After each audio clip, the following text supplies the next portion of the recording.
Are verbal bad habits creeping into your presentations?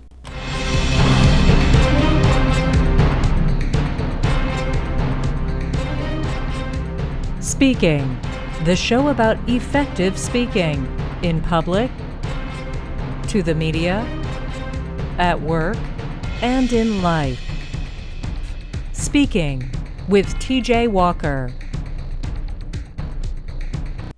So folks, I want to give you some new tools for diagnosing problems you might have in your presentations, whether it's a live speech, a talk, or a media interview.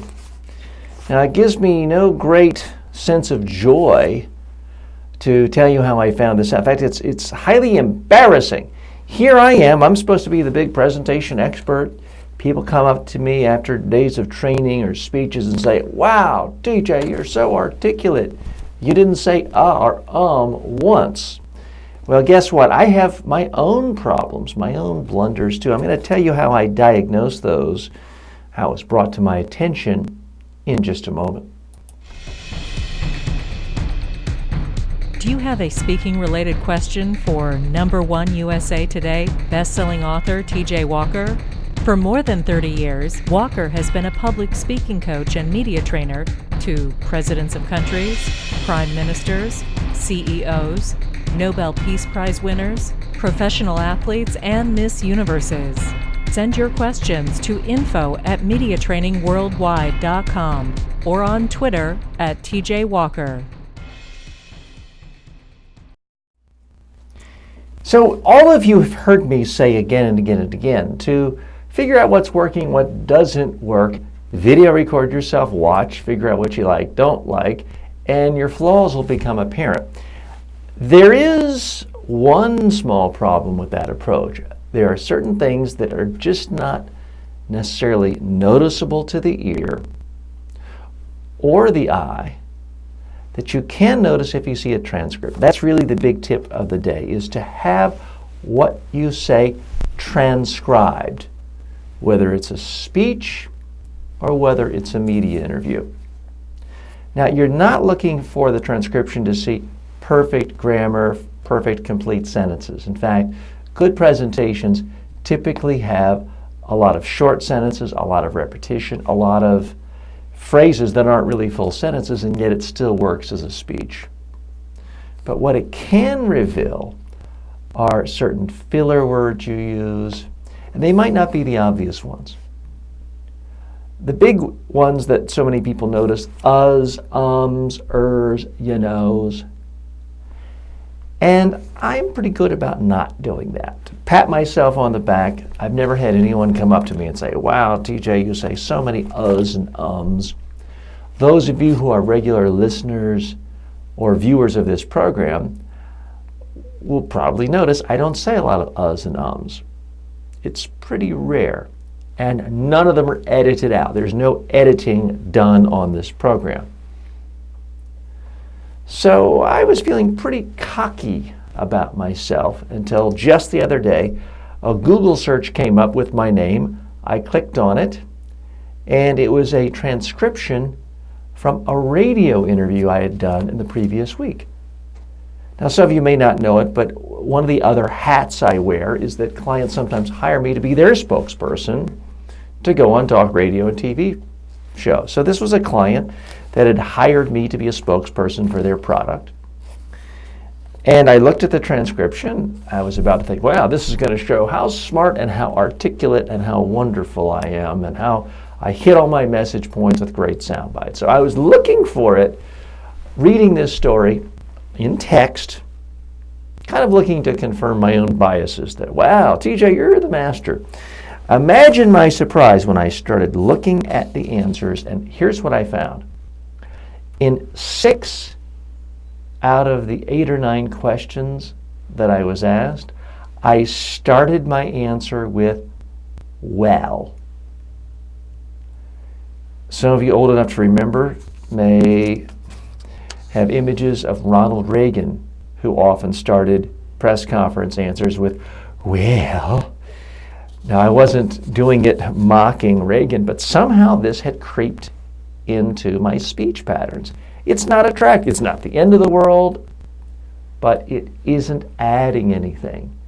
It's a pause. It's a filler. It's my version of an and Now, many of you have read in my books or seen on other audios or videos or online courses that I have this technique for getting rid of uhs and ums. And I'm holding it up for those of you who are watching the video version.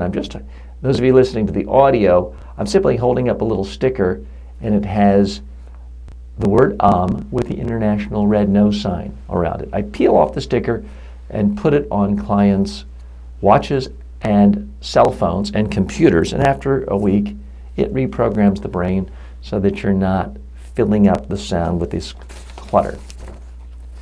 Now, this problem occurred to me about 5 years ago. No one had ever pointed it out. 4 or 5 years ago, I was doing a TV interview. I believe I was at the ABC network in Midtown Manhattan, or on the Upper West Side of Manhattan, doing an interview for a Canadian network. And my wife pointed out to me, I guess my then fiance, now wife, pointed out to me, TJ, you're starting all of your sentences with well. I didn't believe her, but when I looked at the tape, she was right. I didn't like it, didn't want to admit it, but it was true. The tape doesn't lie, and the transcript doesn't lie. So what I did 4 years ago is I just typed up a word, well, put a red circle around it, and then I put it on my cell phone, which I'm holding up, those of you watching on the video. Those of you listening for the audio podcast, there's nothing fancy to it. I just typed the word well, drew a red circle and a red slash through it, and then taped it on the bottom of my computer screen and my cell phone, and I put it on my watch. Now, time went by, these fell off. I thought I had the problem licked, but apparently I did not. More in a moment. Speaking is brought to you by Media Training Worldwide. For all of your media training and public speaking training needs, go to MediaTrainingWorldwide.com.